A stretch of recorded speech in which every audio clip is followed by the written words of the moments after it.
ბოტკოველების მიწას ვაძებ, მამა მიქაელ ბოტკოველის შვილს უნდა ქონდეს აქ ტერიტორია. ო, მაშინ ეს უნდა შეხვიდეთ ჩეხში. მცხეთაში ისტორიულ ტყე-პარკთან ახლოს ახლა ჩვენ იმ მიწის ნაკვეთს ვეძებთ, რომელიც ირაკლი კობახიძემ საქართველოს საპატრიარქოს მდივნის მამა მიქაელ ბოტკოველის შვილს გადასცა. აქ შევალთ და ეგ არის. მცხეთის შესასვლელში სამხედრო ქალაქის 3 ნომერში მდებარე 827 კვადრატული მეტრი ტერიტორია ახლა უკვე პაპუნა ბოტკოველის საკუთრებაა. კი, ეს არის ზუსტად ახლა ბოტკოველების მიწაზე ვდგავართ, რაც აი ამ შემოღობილის მიღმა არის ახლა ბოტკოველების საკუთრება, ხედი კარგი ექნება. ეს არის საქართველოს მთავრობის 2026 წლის 23 იანვრის განკარგულება, რომელსაც ხელს ირაკლი კობახიძე აწერს. საპატრიარქოს გავლენიანი სასულიერო პირის შვილს ისტორიულ ქალაქში მიწა ერთ ლარად გადაეცა. დოკუმენტში ვკითხულობთ, რომ 827 კვადრატული მეტრი მიწის სანაცვლოდ ბოტკოველმა სახელმწიფოს ასევე მცხეთაში მის საკუთრებაში არსებული 600 კვადრატული მეტრი უნდა გადასცეს. თვითონ ირიგებენ როგორც უნდა. ეგრენაირად. რა ვიცი, აბა. სასულიერო პირი გავლენიანი რადგან არის, ამიტომ ხალხისთვის ეს შესაძლებელია, ბატონო და არ არის შესაძლებელი, რა თქმა უნდა. მე რატო არ მაძლევენ? სხვას რატო არ აძლევენ? თვითონ როგორც უნდა ირიგებენ. მიწის მონაცვლეობაში უკანონო არაფერია თუ ეს მაშინ ხდება, როდესაც მფლობელი მთავრობის მიერ დაწესებული შეზღუდვების გამო ზარალდება. მაგალითად, თუ ნაკვეთს სტატუსს უცვლიან და მშენებლობას კრძალავენ, სახელმწიფო ვალდებულია ზარალი მოქალაქეს ალტერნატიული ქონებით აუნაზღაუროს. თუმცა დოკუმენტები დგინდება, რომ პაპუნა ბოტკოველმა მიწა 2025 წლის ზაფხულში შეიძინა. ანუ მან მიწის ყიდვის დროს უკვე იცოდა, რომ აქ მშენებლობის ნებართვებზე მორატორიუმი იყო გამოცხადებული და ყიდულობდა ისეთ მიწას, სადაც ვერაფერს ააშენებდა. ადგილობრივები გვიდასტურებენ, რომ აქ დიდი ხანია არავის და არაფერს აშენებინებენ. აი ზემოთ რომ მადიხართ ყეირ, სადაც იწყება. მანდ მშენებლობები არ შეიძლება? სახლი გაჩერებულია და არ ვიცი. მე ვიცი რომ მონატორიუმია გამოცხადებული. მონატორიუმი არ არის გაცემული მშენებლობის. მორატორიუმია გამოცხადებული ნებართვებზე? არ არის ის არ გასცემა. არა, ბატონო? არ აშენებინებენ სახლს. არ აშენებინებენ? რატო? რა ვიცი, ამდენი წელია ეგრეა. მცხეთის ისტორიულ ზონაში მშენებლობაზე მორატორიუმი 2015 წლიდან მოქმედებს. ადგილობრივებს, რომლებიც აქ მიწებს წლები აფლობენ, მშენებლობის უფლებას არ აძლევენ. შეზღუდვების ზონაშია მირიან მეფის ქუჩაც. აქ ათობით მოქალაქეს აქვს ნაკვეთი, თუმცა ვერავინ ვერაფერს აშენებს. 12 წელია მან მშენებლობა აღარ მან შეეძლო. კი არასდროს. აი თუ რაღაცა უჩავდა და არ ამოხდა. ჯარიმო უნდა გადავიხო. ამიტომ გაცვალა ალბათ, გააცლევინა სახელმწიფოს, ხავიცა. არის. ალბათ იქით აინება, რა. ჩვენ მოვიპოვეთ გავლენიანი მღვდლიშვილის მიერ გაფორმებული ნასყიდობის ხელშეკრულება. ამ დოკუმენტების შესწავლის შემდეგ დავადგინეთ, რომ მცხეთაში მირიან მეფის ქუჩაზე მდებარე 600 კვადრატული მეტრი ტერიტორია მამა მიქაელ ბოტკოველის ვაჟმა 2025 წლის 26 ივნისს იყიდა და 285,000 ლარი გადაიხადა. ისე რომ სესხი არ დასჭირვებია. ყოფილი მფლობელი გვიდასტურებს, რომ პაპუნა ბოტკოველის მიერ ქონების ყიდვის მომენტში მიწას უკვე შეზღუდვა ანუ სასულიერო პირის ვაჟმა წინასწარ იცოდა, რომ ნაკვეთზე, რომელშიც 285,000 ლარი გადაიხადა, ვერაფერს ააშენებდა, თუმცა ქონება მაინც შეიძინა. ამ მიწაზე, რომელიც გაასხვისეთ ბოტკოველზე, არ გაძლევდნენ ადრე მან მშენებლობა აკრძალული იყო? არა, ვიცი რომ უნდა იყოს და უცლებად იქნება. როდის მე თქვენ მიგიმართავთ მშენებლობის ნებართვისთვის? კი, მიმართავ. და უარი გითხრეს? არა, რო იქნება ის მისთვის. როდის მიმართეთ თქვენ? აღარ მახსოვს თარიღი, რა მნიშვნელობა აქვს. რაღაც გენგეგმასთან დაკავშირებით ველოდებიან და როგორც ვიცი, იქნება იმის შემდეგ იქნება ნებართვა. მცხეთის გენერალურ გეგმა, ესეც. დოკუმენტებით გინდება, რომ პაპუნა ბოტკოველმა საქართველოს მთავრობას მონაცვლეობის მოთხოვნით მიწის ყიდვიდან რამდენიმე კვირაში მიმართა. თქვა, რომ მშენებლობის შეზღუდვის გამო დაზარალდა და ქონების ისეთ ნაკვეთში გაცვლა ითხოვა, სადაც მშენებლობას შეძლებდა. ირაკლი კობახიძემ ბოტკოველის მოთხოვნა მიმართვიდან 2 თვეში დააკმაყოფილა და საქართველოს პატრიარქის მდივნის ვაშს მცხეთის ცენტრში 600 კვადრატულის ნაცვლად 827 კვადრატული მეტრი მიწა მისცა. ამ გარემოების გამო ჩნდება კითხვა, ჰქონდა თუ არა წინასწარი პირობა და გარანტია საქართველოს საპატრიარქოს გავლენიანი სასულიერო პირის შვილს, რომ მამის გავლენებით შეძლებდა მცხეთაში ნაყიდი მიწის სხვა ნაკვეთით ჩანაცვლებას. პაპუნა ბოტკოველს ვეძებ. რა ხდება? იცნობთ, ოჯახის წევრი ხართ? დიახ. მცხეთის მიწასთან დაკავშირებით გვაქვს კითხვა, ბოდიში როგორ მოგმართოთ? სახლში ბრძანდება პაპუნა. შეგიძლიათ ჩავნანარი რომ მომწონთ რომ დაუკავშირდეთ ალბათონა. არა, ნომერს ვერ მოგცვა. ცვლა მოხდა სახელმწიფო მიწაში და ამიტომ მაინტერესებს. ბავშვებთან ერთად. მე ჩემი ნომერი რომ დაიტოვოთ ხალბატონო. ნუ დაკავშირებად თქვენ ალბათ არ გაგიჭირდებათ, სადაც ესეთ რაღაცებს გიჭირდებათ. ეს ნატო ამირეჯიბია, პაპუნა ბოტკოველის მეუღლე. გავლენიანი სასულიერო პირის ვაჟთან კომუნიკაციას მისი მეშვეობით ვცდილობ, თუმცა უშედეგოდ.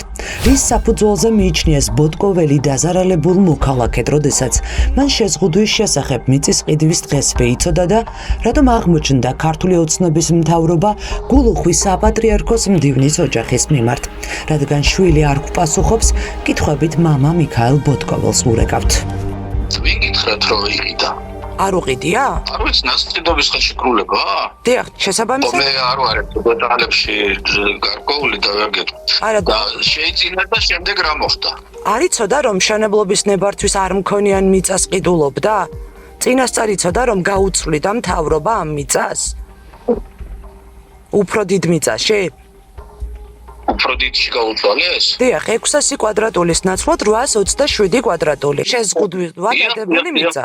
ასე არის იქ ეს მიწები, როგორც ვიცი, სწორებაც გადაცვალეს ეს მიწები. საპატრიარქოს კარზე ერთ-ერთი ყველაზე გავლენიანი სასულიერო პირი ცდილობს დაგვარწმუნოს, რომ მისი შვილის მიერ მცხეთაში ნაყიდი მიწისა და მთავრობასთან დადებული გარიგების შესახებ დეტალები არ იცის, თუმცა, როდესაც კითხვა მშენებლობის არ მქონე მიწის უფრო დიდ ნაკვეთში გაცვლას ეხება, დეტალებს იხსენებს. ის მიწა, რომელიც მან შეიძინა, ის მიწა არის უფრო ძვირადღირებული, იქ იყო 600 კვადრატული მეტრი. დიახ. იქ სადაც შეიძინა, იქ უფრო ნაკლებად ღირებულია ის მიწა და აქედან გამომდინარე 200 რაღაც კვადრატი დაემატა იმ 600 კვადრატს. რატომ ყიდულობდა მიწას? სადაც იცოდა რომ ვერაფერს ააშენებდა? იმიტომ რომ გარანტია ჰქონდა რომ მთავრობა გაუცვლიდა? არა, არ იცოდა, მას ჰქონდა სურვილი გადაეცვალა სადღაც სასოფლო-სამეურნეო მიწაში, მგონი მცხეთის რაიონში, მაგრამ იქ არ გამოუვიდა ეს და შემდეგ შესთავაზეს მას, რომ სადაც სხვებმა გადაცვალეს იქიდან მიწის ნაკვეთები, გადაცვლიდა ისიც, თუ მისი სურვილი ექნებოდა. მამა მიქაელ ბოტკოველს ვკითხეთ, როგორ აღმოჩნდა დაზარალებულთა სიაში კაცი, რომელმაც შეზღუდვის მქონე მიწა საკუთარი სურვილით იყიდა და დაალაგა თუ არა საქმე მთავრობის მეთაურთან მისი გავლენით. თქვენი გავლით მოაგვარა ეს ამბავი მთავრობასთან და კობახიძესთან, მამა მიქაელ? აი, გუშინ ვიყავი კობახიძესთან და თვალით ჩაუკარე, ებს ლაპარაკობთ ახლა კალბატონო, ებს ლაპარაკობთ. დინა ხელისუფლების პირობებში იქ, როგორც ვიცი, აუქციონის წესით გაიყიდა მიწის ნაკვეთები და შემდეგ გაჩნდა ეს პრობლემა იუნესკოდან გამომდინარე და ამ ტერიტორიას დაედო მორატორიუმი გამოცხადდა მცხეთაში. შესაძლებელია ხელისუფლების დროს არ უყიდია 2025 წელს იყიდა, როდესაც უკვე შეზღუდვა εδო. ორჩით ახლა ამ რაღაც დეტექტივების დადგმას რა, არაფერი არ იცოდა, არაფერი კავშირი არ აქვს მას ჩვეულებრივი სახელმწიფო მოხელია, არაფერი ისე თანამდებობა მას არ უკავია, რანაირად მოახერხებდა ის ამას. მამა მიქაელ ბოტკოველიშვილისთვის მიწის მონაცვლეობის გადაწყვეტილებას ხელი ირაკლი ყობახიძემ იანვარში მოაწერა. ამას წინ უძღოდა ხმაურიანის საქმე, რომლის მთავარ ფიგურანტადაც სწორედ მიქაელ ბოტკოველი დასახელდა. სწორედ მისი მონაწილეობით შეუჩერეს მღვდლობა აქციებში მონაწილე სასულიერო პირებს. არქიმანდრიტის სტატუსი ჩამოართვეს მამა დოროთე ყურაშვილს. მე ახლა ნამდვილად ვერ გავიზიარებ იმას, რომ ახლა უფრო უარესი მდგომარეობა ვიდრე იყო 2012 წელში, 2010 წელში. ეს თქვენი ხედვა წელში. ეს ჩემი ხედვა. დიახ. კი. მე სხვა ხედვა მაქვს. ხო, შენ სხვა ხედვა, ხო, მაგრამ მე არ გამოვდივარ და ამაზე არ მოვიყვით. მეტიც ფარულ ჩანაწერებში, რომელიც აქციებში მონაწილე მღვდლების საპატრიარქოში შეხვედრებს ასახავს, მამა მიქაელ ბოტკოველი ქართული ოცნების მხარდამჭერ პოზიციას ღიად გამოხატავს. შენ ლაპარაკობ ისეთ მტკიცებით ფორმაში და ისი ამბობ, რომ ის რასაც ახლა დღევანდელი ოპოზიცია ამბობს, ეს არის აბსოლუტური სიმართლე. ჩვენ შეიძლება სხვანაირად ვფიქრობთ, ოპოზიცია რასაც ამბობს, თუ ტყუილია. გამოდი და უთხარი თქვენ ცდები. უთხრა ახლა, რაც ჩემი საქმეა, მაგათ ველაპარაკო ახლა. მე მაგალითად არ ვარ დარწმუნებული, რომ არჩევნები გაყალბდა. მე დარწმუნებული რომ არჩევნები ქართულმა ოცნებამ მოიგო. ის რაც გავლენიანი მღვდლის ოჯახისთვის მარტივი მოსაგვარებელია, მცხეთელებისთვის თითქმის შეუძლებელი. ადგილობრივები ამბობენ, რომ პრივილეგირებული პირებისთვის სახელმწიფო ქონების დასაკუთრება ერთი ხელმოწერის საქმეა. ხალხისთვის კი კანონი მხოლოდ ბარიერი. იზომავე სადაც უნდა რაც კარგი ადგილებია, სულ მაგათებია. ეს კარგი ადგილებია ეს ეხლა კარგი ადგილებია. კი, კარგი ტერიტორია. კი, ხო? კი.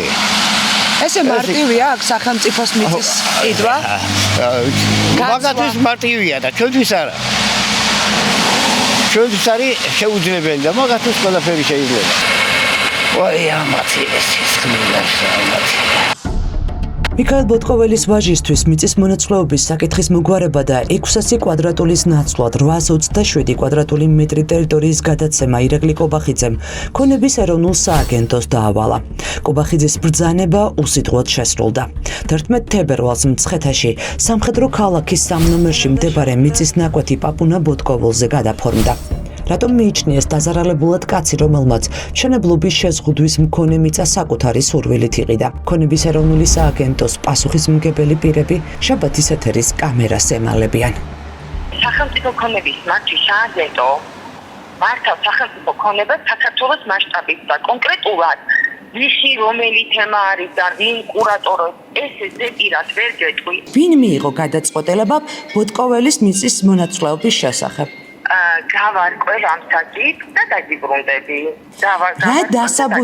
რა დასაბუთებით გაუცვალეს პაპუნა ბოტკოველს მიწის ნაკვეთი? კი ბატონო, გავარკვევ. გავლენიანი მღვდლის შვილი საჯარო მოხელეა. პაპუნა ბოტკოველი თბილისის მერიის თანამშრომელია. ის სპორტის დეპარტამენტში მუშაობს. გამარჯობა ქალბატონ მაია. პაპუნა ბოტკოველთან ვარ. საფუძველზე ხართ დაბარებული შეხვედრაზე. შეგიძლიათ რომ გადასცეთ დეპარტამენტს, რომ პირველიდან მაკა ანდრონიკაშვილს პაპუნა ბოტკოველთან სურს შეხვედრა? ჩვენ შეგვიძლია გადავწყვეტ საკავშირების მოთხოვნა. შაბათის ეთერმა აღმოაჩინა, რომ 285,000 ლარად მცხეთაში ნაყიდი 600 კვადრატული მეტრი მიწა პაპუნა ბოტკოველის ერთადერთი შენაძენი არ არის. ვეცე პაპუნა ბოტკოველის სახლს. პაპუნა ბოტკოველი. ეხლა მამა მიქაელ ბოტკოველი უნდა აშენებდეს აქ სახლს. მოიწონე მამა აშენებს.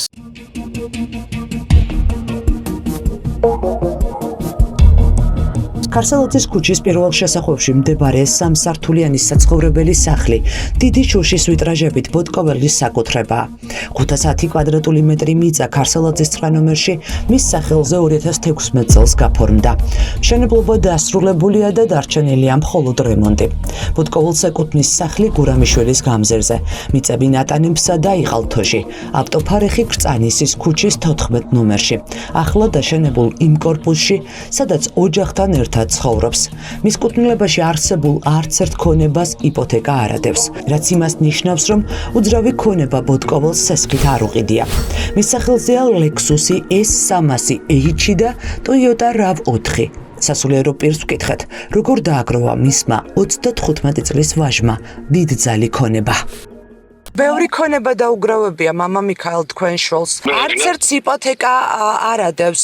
თქვენ თქვით რიგითი საჯარო მოხელეაო. როგორ დააგროვა ამდენი ფული ამდენი ქონების შესაძენად, ისე რომ სესხიც არ დაჭიროებია?